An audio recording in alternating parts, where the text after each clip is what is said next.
नमस्कार, राजधानी एक्सप्रेस देख रहे हैं आप और आपके साथ में हूं मोनिका सिंह। हरिद्वार से बड़ी खबर आपको बता दें, हरिद्वार की पंचायतों का होगा डिजिटलीकरण। मंत्री सतपाल महाराज ने की विकास कार्यों की समीक्षा। हरिद्वार कल्चर नाम से बस सेवा शुरू करने का आदेश दिया गया है। हरिद्वार में मंत्री सतपाल महाराज ने जनपद में चल रहे विकास कार्यों की गहन समीक्षा की।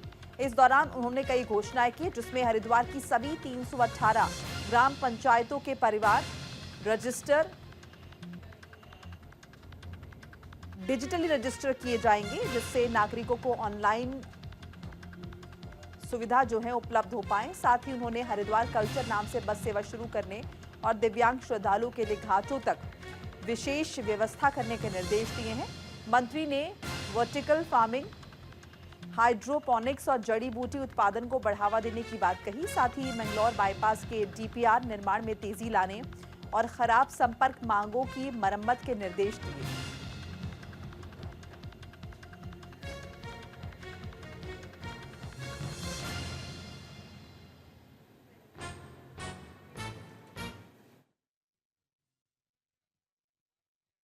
राज विभाग द्वारा सभी ग्राम पंचायतों के परिवार रजिस्टरों का डिजिटलाइजेशन कराया जाएगा।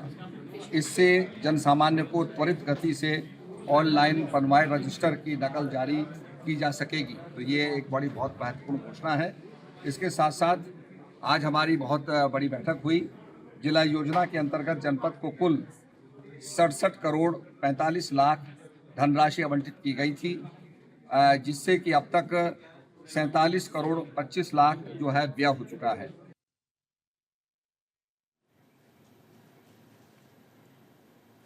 तो देखिए, हरिद्वार की पंचायतों का डिजिटलाइजेशन होगा। मंत्री सतपाल महाराज ने विकास कार्यों की समीक्षा की है। हरिद्वार कल्चर नाम से बस सेवा शुरू करने का आदेश भी दिया गया है। डिजिटली स्ट्रॉन्ग किया जाएगा, ये फैसला लिया है। मंत्री ने वर्टिकल फार्मिंग, हाइड्रोपोनिक्स और जड़ी बूटी उत्पादन को बढ़ावा देने की भी बात कही है।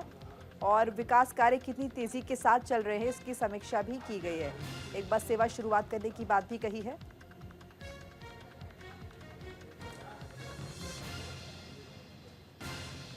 हरिद्वार में मंत्री सतपाल महाराज ने जनपद में चल रहे विकास कार्यों की गहन समीक्षा की है। कई घोषणाएं भी की गई हैं और इन घोषणाओं में मुख्य ये भी है कि हरिद्वार की सभी 318 ग्राम पंचायतों के परिवार जो हैं वो डिजिटली रजिस्टर किए जाएंगे।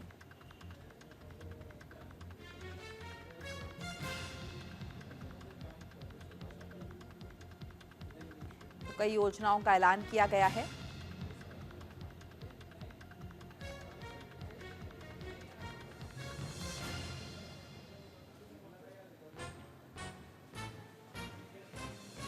ज्यादा इन्फॉर्मेशन के लिए हमारे साथ संजय पुनीर जुड़ चुके हैं, हमारे सहयोगी। संजय, सतपाल महाराज पहुंचे हैं और उसके बाद जिस तरह से उन्होंने विकास कार्यों की समीक्षा की है, क्या क्या प्रमुख चीजें इसमें रही हैं? देखिए, समय समय पर हरिद्वार विकास कार्यों को लेकर बैठकें की जाती हैं और जिस तरह से कैबिनेट मंत्री सतपाल महाराज हरिद्वार पहुंचे, सभी अधिकारियों के साथ एक बैठक की और बैठक में जो विकास के प्रमुख मुद्दे हैं उन पर चर्चा की है। क्योंकि हम लगातार देख रहे हैं कि हरिद्वार में तमाम ऐसे विकास कार्य चल रहे हैं जो या तो अधूरे हैं या उन पर तेजी लाने की जरूरत है। यही वजह जो सतपाल महाराज पहुंचे, उन्होंने अधिकारियों को निर्देश दिया है कि जो अधूरे कार्य हैं उन्हें जल्द से जल्द पूरा किया जाए। इसके अलावा जो जल जीवन मिशन के तहत एक योजना चल रही है, हर घर नल, कहीं ना कहीं तेजी लाने की बात कही है। इसके अलावा जो जहां पर नल लगाए गए हैं वहां जो सड़कें अधूरी पड़ी है, खुदी हुई पड़ी है, यानी उनका काम होना है, उसको भी कहा है उन्होंने कि उसे जल्द ही पूरा कर लिया जाए। साथ ही साथ जो हाईवे मंगलौर बाईपास हाईवे है, उसकी भी डीपीआर तैयार करने की जल्द बात कही है। इसके अलावा जो एक बस है, बस भी यहाँ चलाई जाएगी, तो कहीं ना कहीं बहुत पर्यटन के क्षेत्र में बड़ी प्राथमिकता होगी।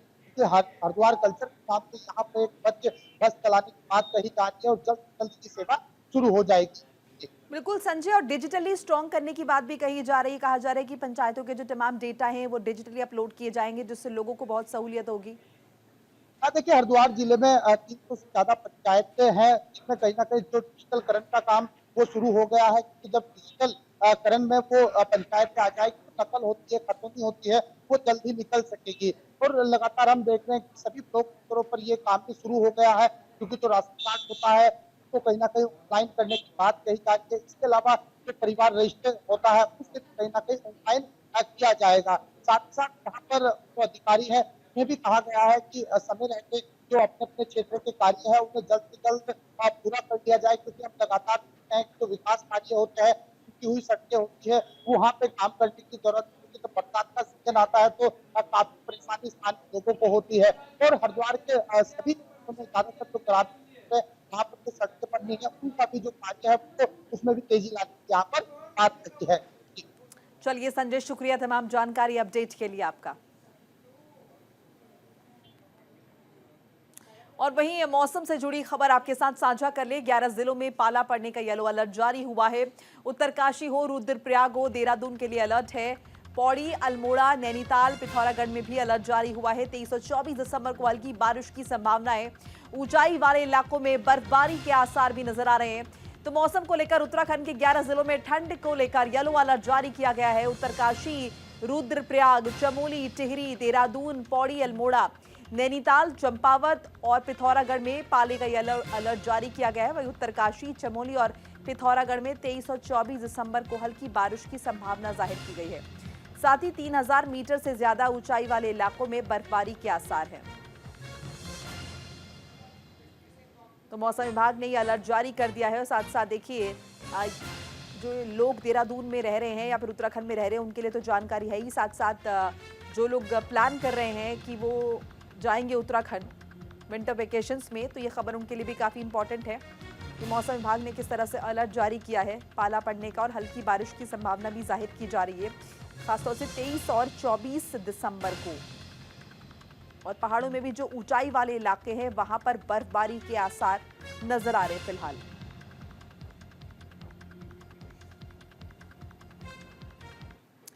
और देहरादून से एक और बड़ी खबर बता रहे, जिलाधिकारी सविन बंसल ने की है कार्रवाई। नगर स्वास्थ्य अधिकारी को मूल पद से किया है कार्यमुक्त।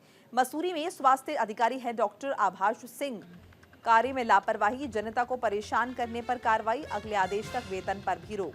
देहरादून के जिलाधिकारी सविन बंसल ने मसूरी नगर स्वास्थ्य अधिकारी डॉक्टर आभाष सिंह पर सख्त कार्रवाई करते हुए उन्हें मूल पद के लिए कार्यमुक्त कर दिया है। साथ ही 3 दिनों के अंदर मूल पद पर तैनाती के आदेश दिए हैं।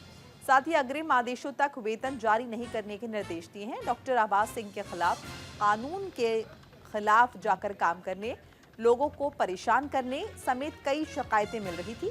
इस पर डीएम ने कार्रवाई करते हुए नगर स्वास्थ्य अधिकारी को मूल पद के लिए कार्यमुक्त किया है। डीएम ने मुख्य चिकित्सा अधिकारी को निर्देश दिए हैं कि संबंधित चिकित्सक 3 दिन में अपने मूल पद प्रस्तुत नहीं होते हैं तो इसे सेवा में व्यवधान मानते हुए नियम के हिसाब से कार्रवाई की जाए। डीएम ने मसूरी के नगर स्वास्थ्य अधिकारी डॉक्टर आभाष सिंह को किया है कार्यमुक्त। उनके खिलाफ शिकायतें जिस तरह से मिल रही थी।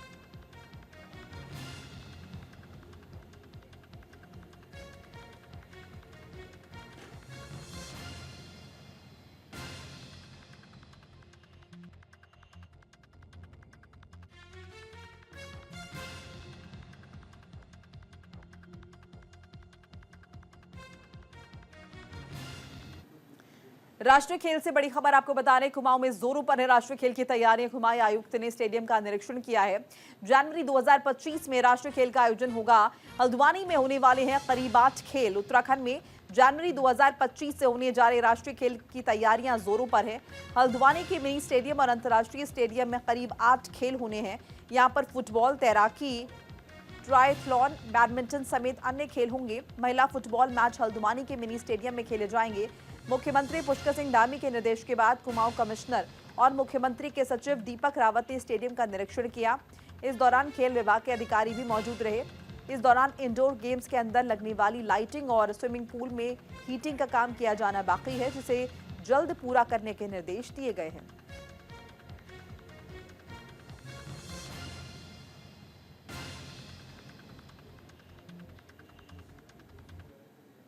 यहाँ पानी में 2 वेन्यूज़ हैं गेम्स के, एक तो जिसको हम मिनी स्टेडियम कहते हैं और दूसरा जो हमारा ये मेन स्टेडियम है यहाँ पे। और कुल मिला के 8 इवेंट्स यहाँ पे होने हैं। मिनी स्टेडियम में जो विमेन फुटबॉल है वो होना है, उसकी तैयारियों को देखने आज मैं आया था और माननीय मुख्यमंत्री जी ने कहा है कि इसको डेली आप मॉनिटर करें। तो इसमें जो काम मुख्य तौर पे अभी बचते हैं, एक तो जो हमारे इंडोर वेन्यूज़ के जो हमारे गेम्स हैं उसके अंदर लाइटिंग का काम है, हीटिंग सिस्टम का काम है, स्विमिंग पूल में भी हीटिंग सिस्टम का काम है। यहाँ पे जो फुटबॉल ग्राउंड है इसमें घास लग चुकी है। पवेलियन में पेंटिंग का काम है और बाकी जगहों पे भी पेंटिंग का काम हमारा बचा हुआ है। मिनी स्टेडियम की अगर बात करें तो वहाँ पे नए सिरे से जो घास लगाई जा रही है, क्योंकि जो घास पहले से विंटर्स में सर्वाइव नहीं करती है, वो वाला काम चल रहा है।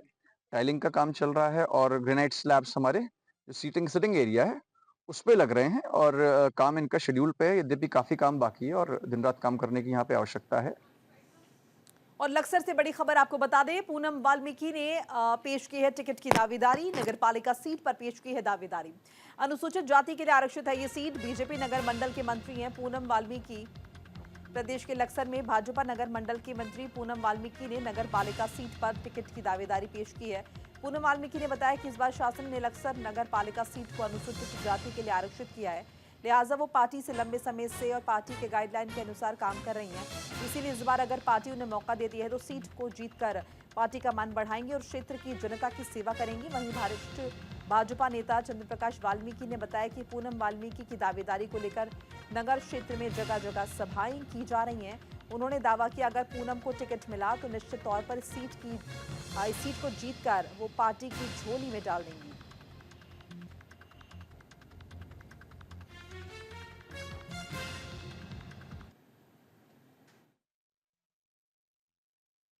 भाजपा नगर लक्सर नगर में मंडल मंत्री हूँ।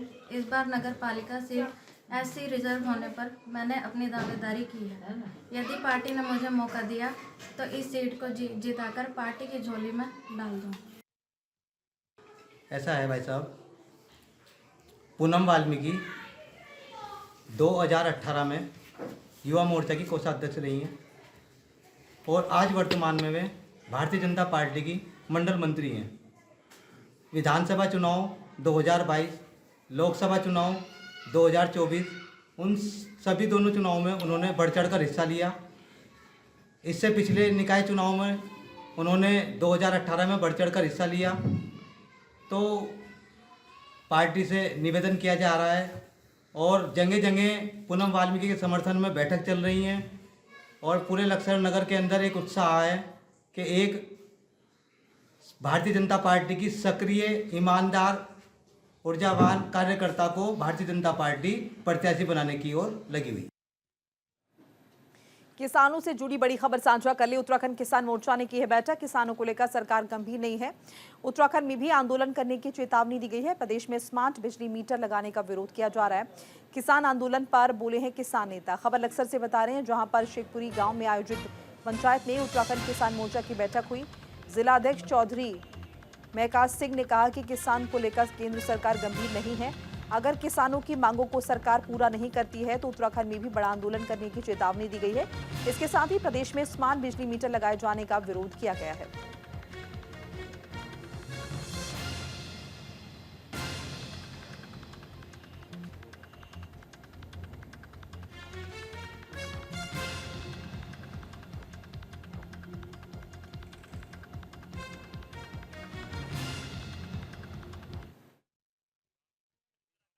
मोर्चा की मासिक किसान पंचायत हुई, जिसमें लगभग सभी ब्लॉक से यहाँ हमारे कार्यकर्ता पदाधिकारीगण पहुंचे। हमारे किसान दिल्ली में भी कई महीने से आंदोलन कर रहे और लेकिन सरकार वहाँ उनके सुनने के लिए तैयार नहीं। एक तानाशाह रवैया किसानों के प्रति उनका मन है। लेकिन उत्तराखंड किसान मोर्चा ने आज यहाँ अपनी रणनीति त्याग करी। अगर सरकार समय रहते नहीं उन पर ध्यान दिया जा रहा है तो उत्तराखंड में जिस तरह से पिछली बार भी उत्तराखंड किसान मोर्चा ने पूरे जनपद में एक बड़ा आंदोलन किया था, उसी तरह का आंदोलन सड़कों पर फिर दोबारा किया जाएगा। समस्या सबसे बड़ी यह आएगी कि हमारे जो जनपद के विधायक हैं, चाहे वो कांग्रेस के विधायक हैं, चाहे निर्दलीय है, चाहे वो बसपा के किसी भी पार्टी के, चाहे वो भाजपा के हों, उनका किसान और किसान की समस्याओं से कोई मतलब नहीं रहा, क्योंकि वो प्रॉपर्टी डीलर बन गए और वो प्रॉपर्टी का काम कर रहे हैं। इसलिए वो किसान की समस्याओं पर उस तरीके से ध्यान नहीं दे रहे। डीएपी ना मिला, जिले का कोई विधायक, गेहूं की बुआई चल रही थी, डीएपी जिले में नहीं थी, कोई विधायक नहीं बोल रहा था। विजिलेंस की छापेमारी किसानों पर हो रही, कोई विधायक नहीं बोल रहा। किसान को चीनी मिल केंद्रों पर घटतोली चल रही, कोई विधायक नहीं बोल रहा। विधायक किस दिन बोल लेंगे जिस दिन चुनाव आ जाएंगे उस दिन सारे विधायक जातिवाद पर, धर्मवाद पर सब खड़े हो जाएंगे और उन्हें किसान अन्नदाता लगेगा। और आज उन्होंने किसान को उन्हीं के हाल पर छोड़ दिया। उत्तराखंड किसान मोर्चा ने आज फिर अपनी मासिक पंचायत आयोजित की और इस बार भी किसानों के मसलों को जमकर उठाया। उन्होंने साफ तौर पर आरोप लगा कि सरकार और विपक्ष दोनों ही कहीं ना कहीं केवल बातें बनाते हैं, किसानों को लेकर के कोई गंभीर नहीं है। उन्होंने कहा कि यदि किसानों को अपनी लड़ाई लड़नी है तो कहीं ना कहीं एकत्र होकर के एक बैनर के नीचे आकर के उन्हें संघर्ष करना होगा, तभी जाकर के किसानों को उनकी लड़ाई का कोई फल मिल सकता है। उन्होंने कहा कि चाहे मसला स्मार्ट बिजली के मीटर का हो या फिर बिजली के बिलों का हो, उन सब को लेकर के सरकार और विपक्ष केवल बातें बना रहा है, किसानों के हित में कोई खास ठोस निर्णय नहीं ले रहे हैं। जसबीर सिंह, न्यूज़ इंडिया अक्सर। विकासनगर से बड़ी खबर बताते हैं। जमीन दिलाने के नाम पर धोखाधड़ी हुई है। पुलिस ने 5 लोगों पर दर्ज किया है कि इस धोखाधड़ी मामले की जांच शुरू हो गई है। देहरादून के राजीव आनंद से धोखाधड़ी की खबर है। विकासनगर में जमीन दिलाने के नाम पर धोखाधड़ी करने का केस सामने आया है। पीड़िता की तहरीर पर पुलिस ने 5 आरोपियों के खिलाफ मुकदमा दर्ज कर मामले की जांच शुरू कर दी है। बताया जा रहा है कि देहरादून के रहने वाले बिल्डिंग कंस्ट्रक्शन का काम करने वाली राजीव आनंद हरबटपुर में जमीन खरीदना चाहते थे, जिसके लिए देहरादून के कुछ लोगों ने हरबटपुर निवासी लाखन सिंह से उसका संपर्क कराया था। उन्होंने बताया कि लाखन सिंह ने राजीव आनंद को 5 लोगों से मिलवाते हुए 65 बीघा जमीन दिलवाने की बात कही थी और 8 करोड़ से ज्यादा रुपए ले लिए। वहीं 16 बीघा जमीन देने के बाद बाकी जमीन देने से मना कर दिया।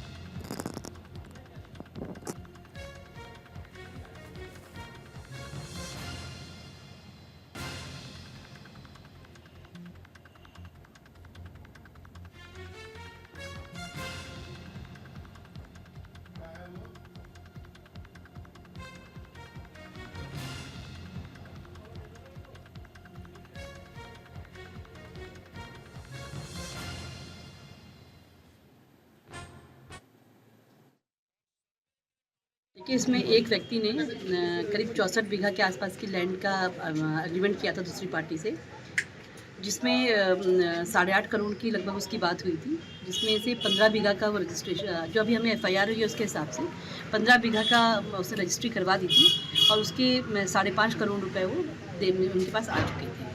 3.5 करोड़ रुपए की इसमें धोखाधड़ी अभी हुई है और बाकी की लैंड उसके नाम रजिस्ट्री नहीं की गई है। तो अभी ये विवेचना का विषय है। अब इसमें FIR अभी कायम हुई है, तब आगे देखेंगे। प्रयागराज कुंभ पर बड़ी खबर बता रहे हैं। कुंभ में साधु संतों के पहुंचने का सिलसिला शुरू हुआ है। निरंजनी अखाड़े के रमता पांच पे हरिद्वार से रवाना। संतों को माल्यार्पण कर किया गया है रवाना। 30 दिसंबर को फहराया जाएगा धर्म ध्वज। देखिए, प्रयागराज कुंभ का जिक्र कर रहे हैं, महाकुंभ का जिक्र कर रहे हैं और महाकुंभ को लेकर सभी स्थानों से संतों के पहुंचने का सिलसिला शुरू हो चुका है। निरंजनी अखाड़े के रमता पांच भी प्रयाग कुंभ के लिए हरिद्वार से रवाना हुए हैं।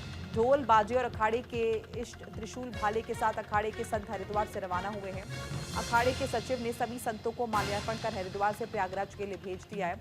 अखाड़े के सचिव महंत रविंद्र पुरी ने बताया कि अखाड़े की परंपरा है कि रमता 5 दही और चावल का भोग लगाने के बाद कुंभ के लिए प्रस्थान करते हैं।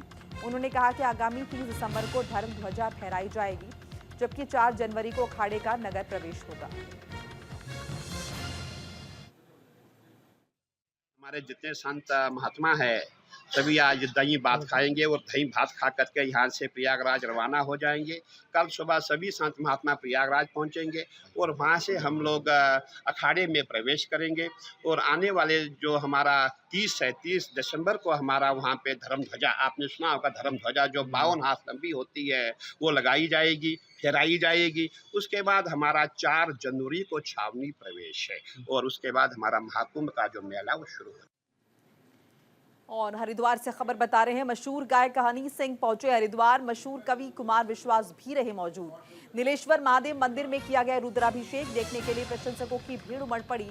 मशहूर गायक हनी सिंह और मशहूर कवि कुमार विश्वास हरिद्वार पहुंचे, जहां श्यामपुर के नीलेश्वर महादेव मंदिर में मशहूर गायक हनी सिंह और कवि कुमार विश्वास ने भगवान भोलेनाथ का रुद्राभिषेक किया। इस दौरान हनी सिंह ने बताया कि नशे से जूझने के बाद वो पिछले 4 साल से इस मंदिर में आ रहे हैं, जहां से उन्हें नई ऊर्जा मिली है। उन्होंने युवाओं से नशे से दूर रहने की अपील की है। हनी सिंह ने यह भी बताया कि उनकी नेटफ्लिक्स डॉक्यूमेंट्री जल्द रिलीज होने वाली है, जिसके पहले वो भगवान का आशीर्वाद लेने पहुंचे हैं। इस दौरान मंदिर के पास प्रशंसकों की भारी भीड़ उमड़ पड़ी।